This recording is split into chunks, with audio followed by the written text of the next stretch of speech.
We have with us today my Australian brother, a great friend and a great bass player, Mr. Kristian Attard. Thank you very much. How you doing, buddy? Good, man. How are you? I'm great, man. Cool. So please tell me, how did you get the gig with Heart? It stems from like right back to the very first day I came to the United States, actually. A friend of mine, Alex Karapitas, who you know, I'm sure, he brought me to a studio, and there were some guys in that studio, and I was showing my friend Alex some music that I've been working on, and then they said, you know, you should bring this band over to the States and get these rest of the guys over and do a record. One of the guys that was responsible for bringing us over and getting our visas and all that sort of stuff, which happened on the very first day I was here, he was the bass player for Heart. So he basically, and he's an Aussie guy from Canberra. So he kind of took us all under his wing a little bit, myself and Serge and a few other guys that came over, Alex as well and people like that. So, and he always said to me, you know, I think I'm not going to be able to do some gigs with Heart. Would you be into doing it? And I was like, I think so, yes, of course. So it came time where he had to leave. He had a TV music business that he does, like, you know, lots of music for film and TV and stuff like that. So he had to leave, and then he was like, look, man, I'm going to recommend you for the gig. Are you down, you know? And so I was like, absolutely. So he recommended me, and he said, you'll have to maybe go to an audition. And I learnt the songs like inside out. I just made sure I knew them. You know, I wanted to make sure I just knew them, so I just shouted them every day since I knew I had the rehearsal and the audition. And then I went in, and it all went really well, and you know, the guys kind of thought, you know, I maybe should do the gig, so it ended up working out. So that's how that started. Wow. And my first gig was on my birthday, actually. No way, it's awesome. So it was pretty cool. Is playing Barracuda like the ultimate yeah moment live? Just like... Pretty much, yeah. It's pretty amazing to play that.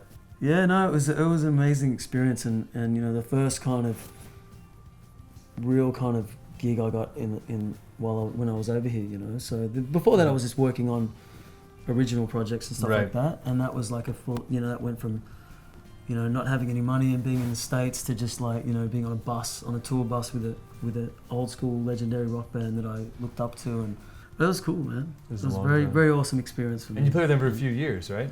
Yeah, about 3 and a bit years, I think. And then you and I toured together with Mraz, That's Jason right. Mraz. Yeah. Did you transition from one to the other? Yes.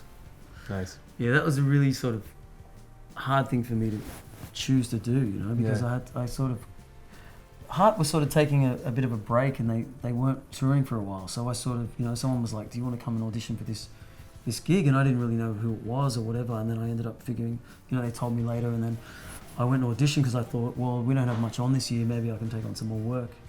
And then it ended up being, you know, Jason, and he had a lot of stuff on. Say my name, your talk is all the talk. Sister, you got it all.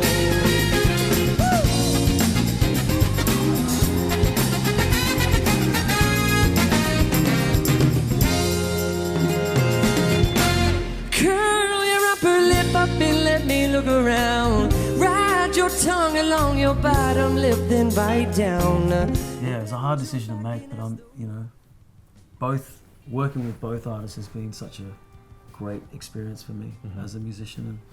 I loved finally getting to tour with you, man. Yeah, I know. That's the only time we've ever toured together. How much fun was that?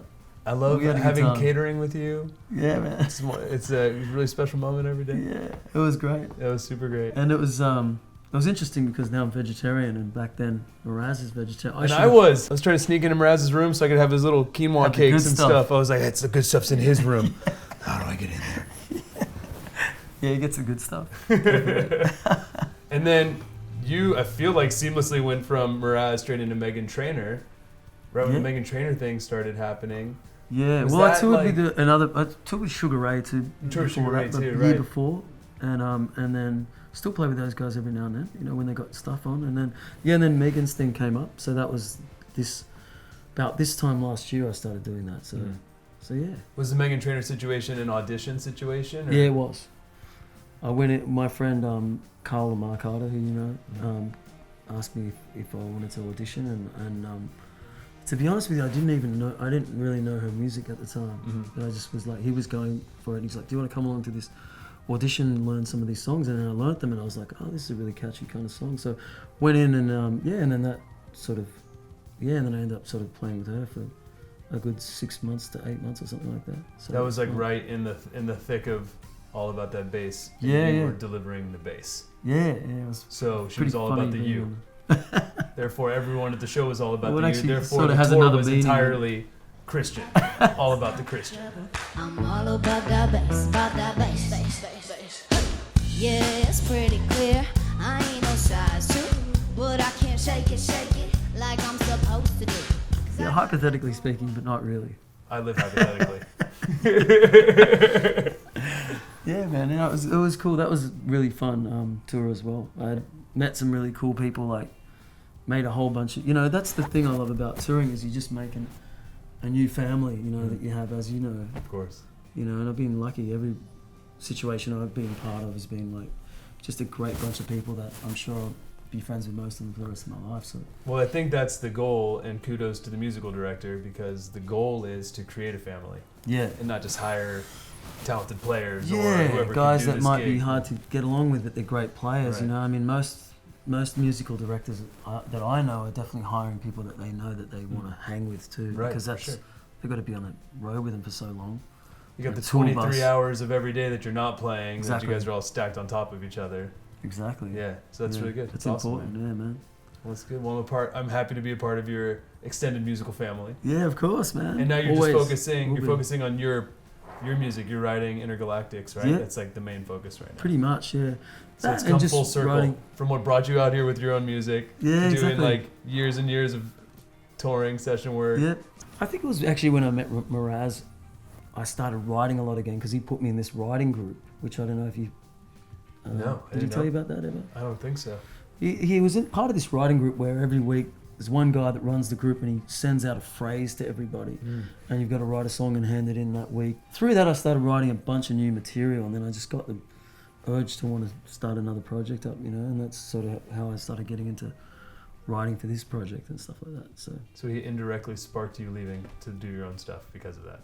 Kind of. He got another band. He got a new band anyway. Right. But yeah, no, it was good to. It was also good to watch how he works, because he's a very sort of driven and hardworking songwriter. Mm-hmm. Like sometimes when we'd, after the gig, I'd be like, Elmo, where are you, man? We're in our room drinking tequila.